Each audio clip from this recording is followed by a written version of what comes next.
लगा के मिट्टी का तू बाजी आज लगा ले, ओ तिलक लगा के मिट्टी का तू बाजी आज लगा ले, तुझ में जो चिंगारी है उस शोला आज बना ले, जान लगा के खेल खिलाड़ी, ओ जान लगा के खेल खिलाड़ी, साथ हमेशा स्पोर्ट्स इंडी, शान बढ़ा तू रहे अगाड़ी, जीत की भाषा स्पोर्ट्स इंडी, स्पोर्ट्स इंडी, स्पोर्ट्स इंडी, स्पोर्ट्स इंडी, स्पोर्ट्स इंडी, स्पोर्ट्स इंडी, स्पोर्ट्स इंडी, sports indie.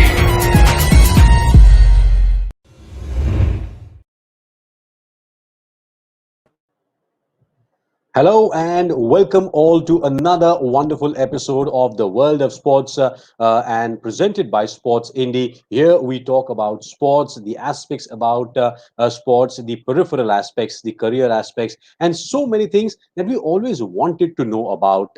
And that is what the World of Sports is all about. The response for the first couple of episodes have been fantastic. And on the very auspicious day of Gudi Padwa, we started this wonderful journey. And last time we spoke to Uday Deshpande in our episode, and today we are going to talk about something very relevant, very important, which is generally missed many a times by most of the athletes, considering the corona pandemic. And we hope all of us from World of Sports and Sportsindi and the Mithi group, we really wish everyone is safe and very, very healthy as you are watching this particular episode.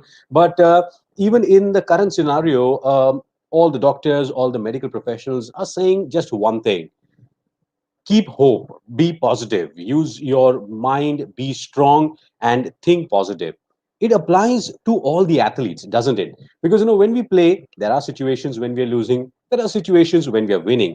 But what matters is what decision you take at that particular moment when you're playing the game. And we are going to talk about the mind.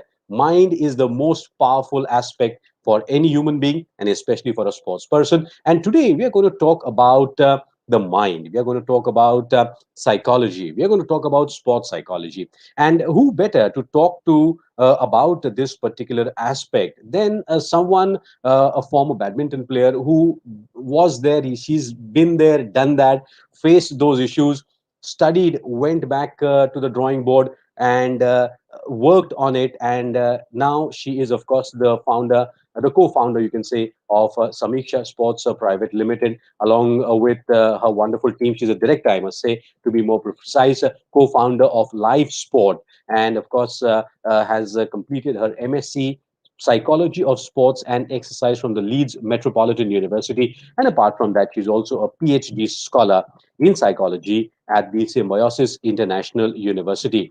She's been associated with a number of organizations: the Olympic Gold Quest, a number of Sports Authority of India Center, the Dravid Padukoon Center for Sports and Excellence, as well as a lot of federations, especially archery. And we're going to we're going to grill her, and it's a great pleasure that all of us welcome Gayatri Vartak on this particular episode. Hi, Pankaj. Hi, Desh. You are. Hope you're looking absolutely fit and fine. Good. Things are absolutely good with you. Yes, thank you. Hope you're fine too. Yes, absolutely. And Gayatri, we started this episode by talking about the mind. Mind can be so fickle. It can be very, very strong, and it's one of the most important components for any athlete. So, to begin with, if I may ask, do you think the term psychology generally scares people rather than attracting it towards us? Because the general baggage is psychology matlab main pagal hu. That's the unfortunate baggage that we have. So do you think people are a bit scared by the term psychology? Thanks for that question, and also partially actually answering that question too by saying that it's scary and maybe it comes with some baggage. Pankaj, you're right. A lot of times we think about psychology and psychologists as people who we visit when there is a problem, right? Or when we are not feeling 100%, or when we are having some trouble in our daily functioning, but usually it's not really physical. That is the way psychology as a stream is perceived. However, sports psychology is quite different from all of that. Sports psychology is actually related to the human performance side of it. So how do you Okay. do well? How do you do well in a situation? How do you perform to your best in a particular situation, match? You know, it is really about optimizing your capabilities. And although there is a part of sports psychology which focuses on problems, Mhm. uh, I would say it's not largely the focus, Quite right? interesting, because you use the term optimizing, because we'll definitely optimize this episode, as we will also have Supriya Badve with us, the founder and the CEO of Sportsindi in some time. But optimization is important. मतलब अगर आपको medically mental issues हैं तो आप definitely जाते हैं psychologist के पास. But what you're saying is, in sports, an athlete visits a sports psychologist because he or she would like to improve on her performance wherever possible. Is that the case? Yeah, so if I had to give you an example, right? The athlete will go and he practices every day, or he does physical training every day, right? Because he practices every day, his capabilities get better and better. His ability to play, his ability to perform is getting better, right? So the way he played, say, on day one or month one, Uh-huh. he's definitely playing much better after a year, okay, just because of practice. So his potential continues to improve. Right. Correct. So what happens is that, say his potential is, say he can jump, maybe I don't know, about 4 feet, 4 feet in Huh. length. There's an age group athlete who can jump about 4 feet, right? But if you think about it, when he goes to a tournament, right, most times he's not able to jump that 4 feet. Okay, right. Yes, it does Because happen. there is challenges. Performance typically sometimes drops when you go into a tournament, and by doing sports psychology they're not going to jump 6 feet because their Correct. capability is only 4 feet, right, at this point. So once they continue to train, obviously it will increase, but because they do sports psychology, the chances that they will jump 4 feet consistently are much higher. Mhm. So we're Okay. talking about using, making sure that your mind is in place where it should be, and being able to apply that and focus on the right things while you actually perform. Quite interesting in the sense. So, if I am very happy, I'm in a good mood, I always perform well. So, you're trying to say that how can I then train myself along with a professional sports psychologist to keep myself in that zone ताकि मैं अच्छा perform करते रहूं. ऐसा कुछ होता है? Exactly. I mean, obviously, an ex-athlete may feel happy and perform well. Another athlete may want to have some pressure for him to perform well. So, everybody's mental makeup is different, or what helps them is different. Correct. However, it is about being able to help the athlete become aware, understand what helps them, and then actually apply that in a tournament situation. And Okay. That's quite interesting. And Gayatri, you of course have been a badminton player yourself, have dabbled in multiple sports also. Do you think Do you think that these things have started coming off late in the life of athletes? Earlier, तो हमको कोई पूछता भी नहीं था, हार गए, डर गए, हार गए, खुश हो गए, जीत गए. We used to go and have fun. Were these things? When did you realize that okay, even as a player myself, I need some sort of help or support in terms of sports psychology or getting me into the zone? um, I think I'd give that credit to my parents. When I was around 13, they took me to see Mr. Bam. Right. Bams, as we fondly called him, was my mental trainer really, while I continued to play, and continued to mentor me after that in the field of psychology as well. So I started doing that at 13, and like I said, I would give that credit to my parents, because they never thought of it as I had a problem, and that's why I had to see a sports psychologist. Correct. It was more like, okay, just like you do physical training to get better physically, to develop stamina, to become faster, stronger, you also work on your mind to kind of feel good, apply yourself, focus better, stay motivated, and so on. True true. So that means अगर आप gym में जाते हो exercise करने के लिए तो आपको एक मेंटल जिम में भी जाना पड़ेगा so that you exercise your mind and you keep yourself fresh and competitive. Gayatri, current scenario, is slightly difficult. COVID around, pandemic, anxiety issues, sports not happening. So, do you feel that athletes currently who are watching us, parents who are watching us, they may be feeling a bit low right now because they're not able to do certain things? Is this a phase? And what probably can be done about these things on a very basic level? No, absolutely. I think moods, feelings, thinking suddenly has become even more prominent, especially due to the pandemic. We experienced similar situation last year. This year we were maybe a little more prepared than we were Yeah, last year. But for a sports person, for any child, for an athlete, not being able to do physical activity, I think in itself um, is a sad situation, right? They yeah, don't like it. It's not enjoyable. So I think being able, I mean, just staying at home for them is already, they're not feeling great. Their mood is getting affected. But I think what is key is that in this situation, although there are athletes who are confined to their houses, or some of them are yeah, in their hostels, and so on and so forth, or even in different tournaments they are not allowed to go around. They yeah, have their rooms. They have to only visit the tournament space and yeah. come The back. bio bubble. Yeah. So I think key aspects is, one is keep on communicating, right? So talk to people. We all are blessed to be in a virtual generation where meeting and talking to people Yeah. virtually is easy. So I think communicating and being felt like you're a part of a similar community is important.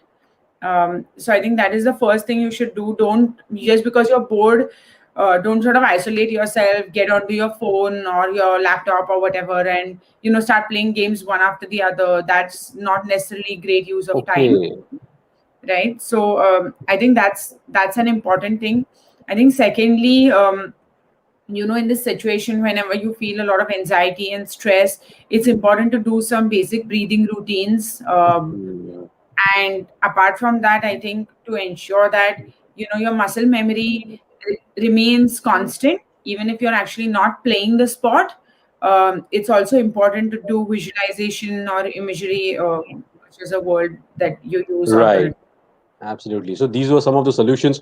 Friends, you all are watching the world of sports presented by Sportsindi and produced by Miti Group. And of course, please do like our Facebook pages so that you can get regular notifications, because we're going to talk to a lot of fantastic people associated with sports. Gayatri, coming back, I can talk to you from two angles. One as an athlete, and of course as a professional. But for all the parents and the athletes who are watching us right now, when does this sports psychology thing come into picture? Because we start playing because we enjoy the game.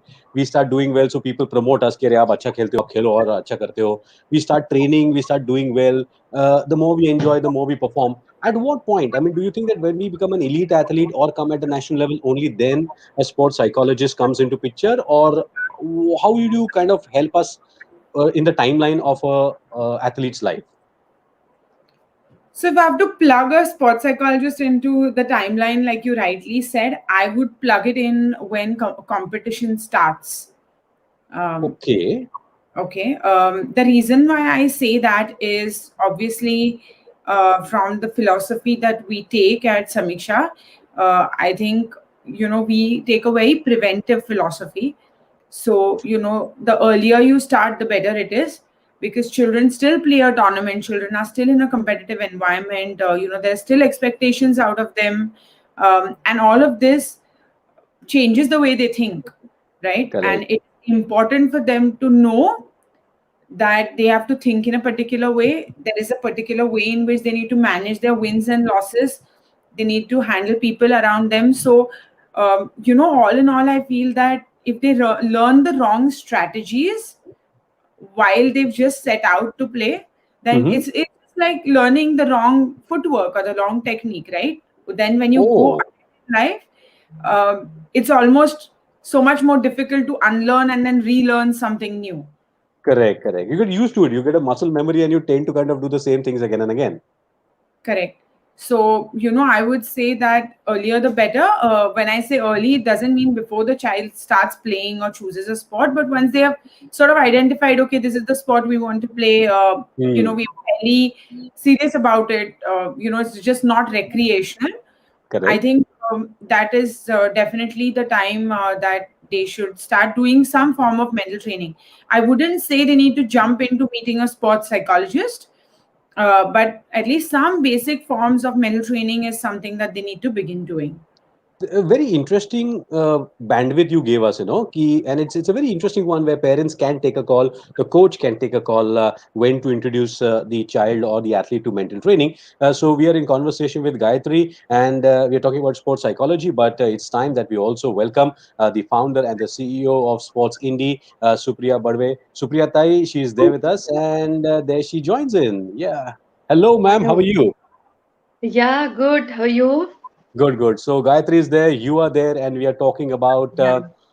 sports psychology. So Supriya Dai, talking about sports psychology from a very parent perspective, your own perspective, as a when did you feel the pressure while playing, even recreationally, athlete को pressure कब आता है, कब देखा है आपने? हारने लगते तब pressure आता है या फिर बहुत ज्यादा expectation हो जाता है हम पे तब pressure आता है?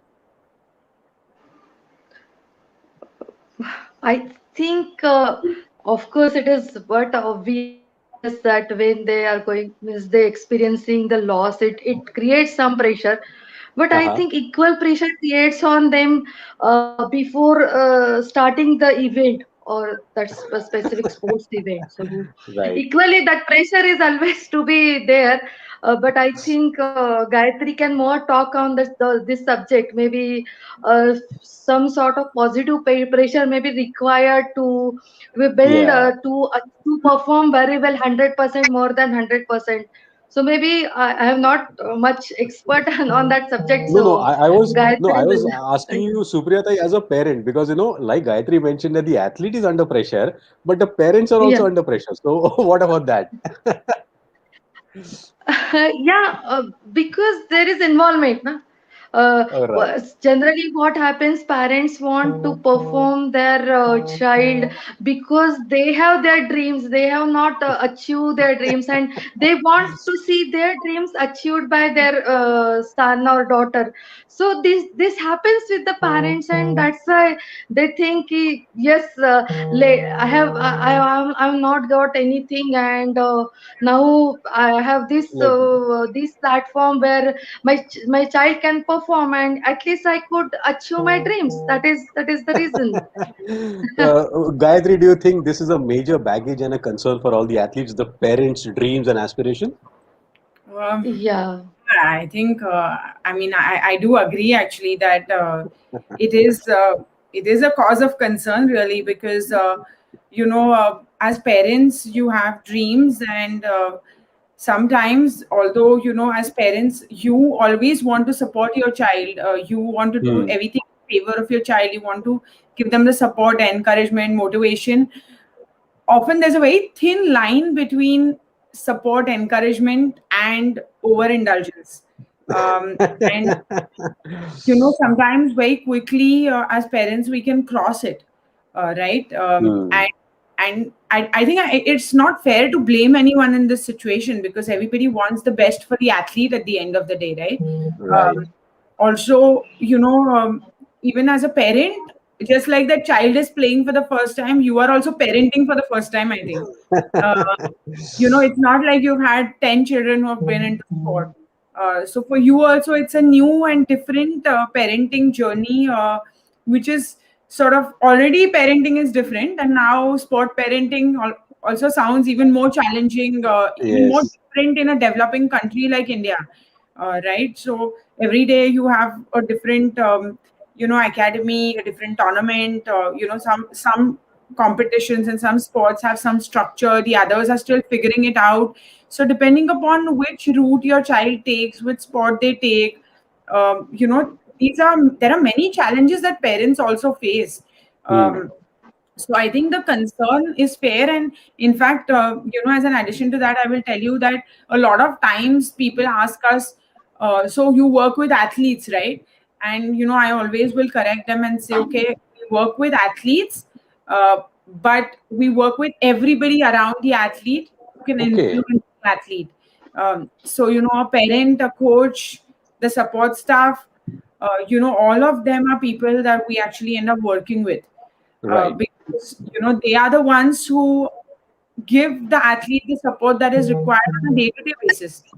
The sports psychologist is not there all the time. Right. It's a very interesting point that you have made, Gayatri. We'll come to that. And of course, Supriya Dai also has a surprise for us because we are going to announce the quiz in some time. It's a big thing coming up for us. But Gayatri and Supriya Dai, I think there will also be a lot of moments in the houses of different athletes when the daughter who's playing or the son who's playing says to mama and daddy, it's not my appointment with the sports psychologist, it's your appointment today. And they're like, "Arey, what is this?" But then, yes, parents will also need that kind of a mental training and some sort of help. Yes. Amazing. Gayatri, you have been working with a lot of elite athletes. At the top level, at the Olympic Gold Quest, a lot of size centers, as we mentioned. We've been working very closely with the archery team, the Indian archery team also. And so, could you share some experiences? Because are players very comfortable with this? Because see, at the end of the day, you come and tell me, Pankaj, do this, do that. I'll say, "Kere, come on, yaar, Gayatri, I know all these things." Sometimes I can get flared up. So, how do you all manage athletes who are really good and expert in their field, but they do need some help? So, good, bad, ugly, comic experiences you can share with us.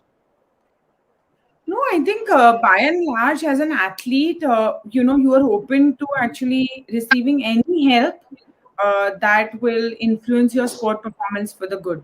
I think that is something that you learn as an athlete to keep learning, right? Right. Uh, and at least from my experience, I think we've not had a lot of people who have been reluctant. Okay. Right. The reason for that, I think, is twofold. One is the approach that we take to psychology and sports psychology is very different. Like I said in the beginning, it is not because they have a problem. It Hmm. is because they need to learn the skills to be able to cope with different situations. And I think when they understand this, their approach changes in the first place, right? Okay. Also, I think in addition to that, many elite athletes now, so Virat Kohli spoke about the challenges that athletes and cricketers faced mentally. You've had all sorts of sportsmen and sportswomen come out and talk about mental health and the concerns around mental health. Hmm. Um, so I think at this point, as we speak, I feel athletes are not shying away from speaking to us or taking support, because they also understand that they're human at the end of the day, Right. right? And there is nothing wrong with seeing a sports psychologist, Correct. It's a right? very important statement that you have made. There's nothing wrong. Go ahead, take it easy, and it's for the benefit. And yes, as you mentioned, you have also worked with the and been associated with the Virat Kohli Foundation. Amazing work has been happening there as well as from your team. But let me get Supriya Tai into the conversation. A very unique quiz contest is about to be launched. Supriya Tai, could you tell us what exactly is this all about? How, when, where, why? Yeah. So Pankaj, what happened?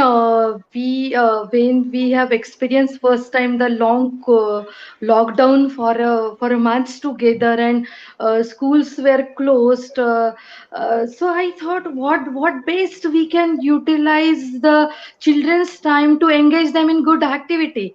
And that's Right. why I just discussed and we designed one quiz competition where Hmm. children can participate in this online sports quiz competition from their house, and Okay. they can utilize, they can study it properly, and they can have more engagement in sports, instead of just playing some just mobile games or something. What best they can do towards gaining knowledge in sports, and that's why we launched this sports quiz competition long back in August.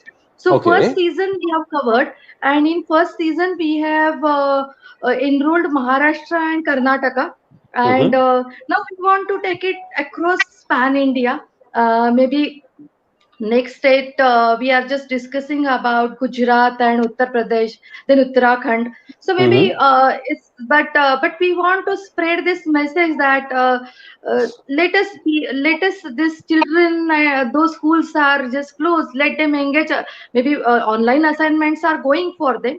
but for the rest of the time, let them get engaged in good activity, and let parent be free for some time, so that they can do their work, and children get engaged in just sports study, or maybe if they watch at all TV, they should just watch the sports channel, and they should gain knowledge, and they can apply. So that is what That's the total yeah, intention of starting this sports quiz. amazing. And I'm happy that we are just into semi-finals, next semi-finals in next few days, and then we will have mega final. So looking forward. Yes, fantastic. So that's called the Sports Ka Mahagani season two. That is, you can definitely visit our Facebook pages and get the details for that. The Zoom IDs and all the others will definitely be shared with all of you. You can also connect with that. Gayatri, Supriya Tai mentioned about studies. So we have application of sports psychology for the athletes. That's one angle to it. But you have studied sports psychology in detail, and as a dual career for athletes, or as a area or a sector where someone wants to get in, how do you propose? I mean, people are having some background as far as some psychology subjects in the graduation, post graduation are concerned. They're athletes. So how can one get into this entire stream of sports psychology? So I think first of all, what is very important is passion, right? You need to be very passionate about the choice you make for your career. If you like thinking, if you like the mind aspect of sport, then I think it'll be a good career choice for you to have. Secondly, I think apart from just the passion for the studying of it, you also need to understand what it is like. Okay, so it's a lot of talking to different Hmm. athletes. It's a lot of travel. Sometimes it can mean a lot of time away from home. It is managing coaches, parents. So having the right understanding of the field is important before you make the choice. And finally, I think from an education perspective, what you need to do is do a master's in sports psychology, Okay. right? While you do that masters, you could do it in India, you could do it abroad. I think more and more universities and institutes in India will slowly begin to launch their courses in sports psychology. um, but I think as a first step, in fact, we at Samiksha's Sports Private Limited also have a small course which is designed to give coaches an understanding of how they can apply sports psychology with their with their athletes, players. But I Hmm. think it's also a good course for aspiring sports psychologists, because you get a good flavor of what actually happens on the field, right? Correct. Because it's Correct. very different from what happens in theory. True. So that also could be a good first step. But like I said again, you have to have a background in psychology, so at least up until your bachelor's level, and then you can do a master's in sports psychology after that. Correct, correct. So, Gayatri, Supriya Tai has just left. She had a couple of other commitments, but the quiz thing is really wonderful, which our viewers can really enjoy. But coming back to your point that you make, after all, you and me, all of us are humans. Has it ever happened with you that you have lost it out because you have been traveling so much and staying away from family, trying to help the other athletes, and you on a day said, "This is too much, yaar, ye kya ho raha hai?" Bas, does it happen to you? No, I don't think it has happened while I'm working, to be honest. Okay. I completely enjoy what I do. I love being with athletes. I love speaking to them. You know, I enjoy every bit of my work. I have an excellent team of sports psychologists back at our office, so which is also what keeps us very motivated, I think. Um, Hmm. but sometimes it can really get to you, because there's a lot of odd hours of work. You're managing a lot of different sports. You also have to manage different roles in life like any other person. So it Right. can definitely get to you, I think. And which is why I feel if you have to be a good sports psychologist, you also have to have your own mental routines that you follow to just remain sane and understand what you're doing in life, right? Hmm. You can't just keep working and keep playing different roles in your life and not take care of your own mental health. So I think it's important for practitioners to give time to their own mental health. And Yes. I think in that process, I think for me, what has really been useful is, like I said, a great team at Samiksha, uh, Mm-hmm. my colleague, Dr. Janki Rajapurkar, and of course, family. Without having a supportive family, all of this can become a real challenge. So I think, everybody finds their ways to cope with it. And I think so far, so good. That's good. And you mentioned about different sports, before we wind up. One important aspect is that do you think that a different approach needs to be taken for different sports? Because maybe a hockey or a football or badminton or a cricket or a kabaddi are very impact sports, very dynamic sports. So they need a slight different approach when you're training. And for example, in archery, I realize when I'm shooting how things happen. So I had a very interesting problem, because I used to play a lot of professional cricket earlier, and it was like, I was a fast bowler. You come in, you bowl. It's like a very loud kind of an experience, and yes, we are doing this, doing that. But when you're in archery, I'm not supposed to talk. I'm absolutely cool and I'm shooting. And inside me, there was a cricketer who was bursting, and outside, I was trying to shoot. So, do you think different sports require a different approach when you're treating or talking to the athletes?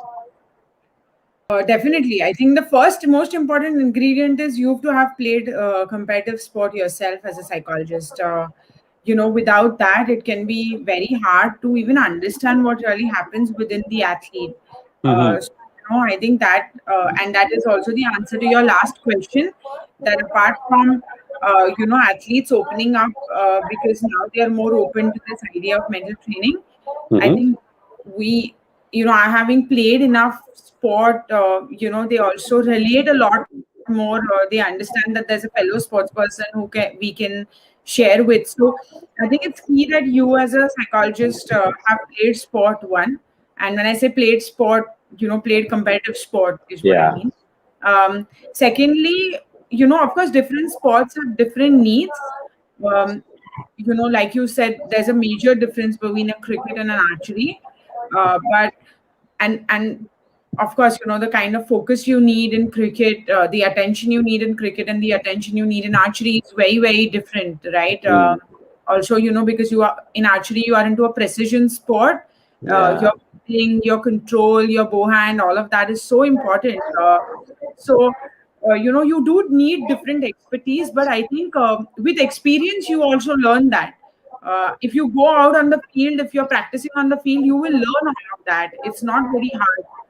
But I don't think a book can teach you that. Correct, correct. But what would you tell to people like me who are very notorious? And I keep, so because I'm a broadcaster, I'd like to talk, but I tend to kind of disturb my other fellow archers during the competition. What would you do with athletes like me? Um, that for that you have to come in for a consultation. No, Okay. no, just No. So I'm asking what the others should do if there is some character like me who's talking while I'm shooting, and I shoot a 10, and I shoot an 8, and I shoot a 6. I still am disturbing them. So how do you deal with me? I think routines is very crucial to sport. Having your own routines, and there's no one way. Like I said earlier, also, if you like to be chatty, you may want to smile, you may want to kind of have a short laugh, maybe sing a song in your mind even Right. before you shoot, and that's okay because that is your way of coping with that situation. Whereas someone else who needs to be more internalized, more focused, more calm can have their own routine. And I think, as athletes, you have to develop an all rounded view of what you need. So, not just about what you can do, but Mm-hmm. also, like you rightly said, about how you can block a lot of things from happening and Right. disturbing your game. So, I think, all of these are strategies that you actually learn in sport and, actually learn through a sports psychologist or by doing mental training. So, I Right. don't think it's hard to manage someone like you, but I think it's important that you train your mind in a particular way, and know what helps you for you to be able to apply that on the field. Right, right, right. Before I take a message from you for all our listeners, how do you deal with the different cultural, social, linguistic challenges when you're dealing with athletes all across India? India is such a beautiful, complex country, so diverse. You have athletes from everywhere. So how do you deal with this particular social, cultural, linguistic challenge? Yeah, I think what is the most important thing you could potentially do, whether you're a coach or a psychologist, I think, is to be able to relate and understand your athlete. And a good coach, a good psychologist. I was very blessed to have a lot of good coaches. But I think if you're a good coach or good psychologist, language never becomes a barrier. Okay. Because you try to understand what the athlete is saying. You're not really focused on those words. You can understand the emotion that is coming in, and I think for me that has been the key. So that linguistic barriers, at least I've never faced. You'll always find your way around, I think. But what is key is to be able to acknowledge and bear those in mind and not be judgmental about them. Hmm. I think that is the most important thing. You have to be a neutral person when you listen to them and understand where they come from. If you are able to empathize with them, uh, then half the job is already done.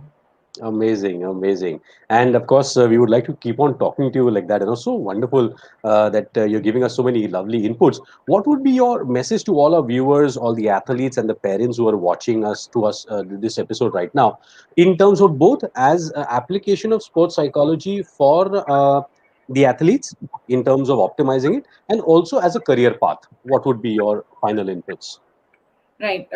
So, as a career path, I would say that, like I said previously, also, if you're passionate, and if you know what the life of a sports psychologist feels like and looks like, and you are okay with that kind of a life, then go ahead and do a master's in sports psychology, spend a lot of time on the field, and most importantly, play a competitive sport. Hmm. I think if you have this combination, the chances that you'll be successful at what you do are extremely high.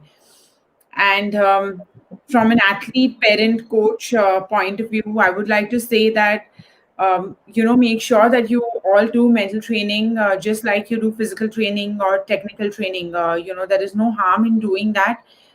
If at all, it'll only help you have a successful performance both on and off the field. So I think, whether you actually just think about it from a sport perspective and say, okay, I want to win this match or win this tournament, or even think of it from an outside perspective, to find the balance between sport and education, to find the balance about with your emotions, to understand how to read situations, react to them, make decisions. I think sports psychology will really influence all of this and give you a very holistic approach. So my suggestion to everybody listening today will be to kind of go ahead, contact sports psychologists, meet them, and do the mind training that is required for you to be, good, holistic, well-rounded individuals. Absolutely. So if you want to get in touch with Gayatri and her team, please just go to our Facebook page, tell us, send us a message, and we'll definitely get it through. And that's what the whole objective behind this World of Sports program series is all about. You mentioned fantastic prospects for athletes if they get into mental training, and fantastic aspects for you, sorry, prospects for you if you get into the sports psychology as a career angle also. Amazing, Gayatri. Thank you so much for joining us on this episode. The lovely things that you spoke about, and a lot of very important inputs that you need training for both the athletes and their parents also, which our parents will always need to remember. But we wish you all the very best. And in this year of the Olympics, we wish that you keep on training all the elite athletes so well that the medal count increases, their performance increases, and overall, as the society needs a lot of positivity as of now in this particular pandemic. I think you're doing a fantastic job. Thank you so much for joining us, and we'll definitely catch up with you very, very soon. Thank you. Thanks, Pankaj. It was a pleasure being here and answering some really different and interesting questions. So, look forward to having these conversations.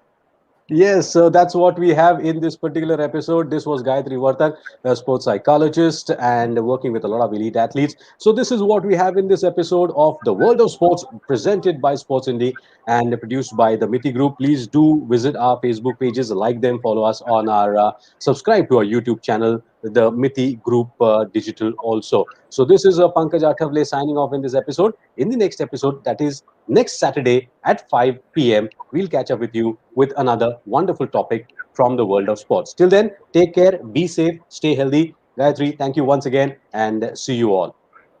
Thank you. तिलक लगा के मिट्टी का तू बाजी आज लगा ले, ओ तिलक लगा के मिट्टी का तू बाजी आज लगा ले, तुझ में जो चिंगारी है उस शोला आज बना ले,